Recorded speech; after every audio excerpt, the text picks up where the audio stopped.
داسې ښځې کیسه چې له شلو کالونو نه په اوبو کې ژوند کوي. اوبه د الله تعالی هغه نعمت دی چې د هغه نه بغیر زندگی کول ناممکنه ده.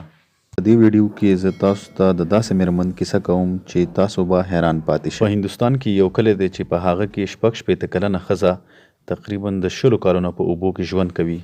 دغه میرمن د اوبو سره دومره علاقه لري چې تقریبا د شلو کالونو د کلي په یو ډنډ کې ژوند کوي چې د ورځې تقریبا 15 یا 14 ساعته وخت په اوبو کې دننه تیروي. صرف د خوب لپاره د ښځه بهر راوباسي او د شلو کالونو سحر وختي د ښځه بیرته همغه تالاب ته ځي چې په اوبو کې صحیح ودرېږي. د دې مخ د اوبو نه بهر وي او بیا د 14 غنټو لپاره دا په اوبو کې داخل وي.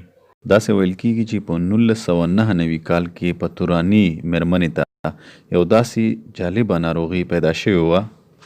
کومې ناروغۍ په وجه به چې د دې بدن سېزل کېدو، دا به چې اوبو ته داخله شوه نو د اوبو کې به د دې د بدن سېزل کېدل چې دي دا کمېدل.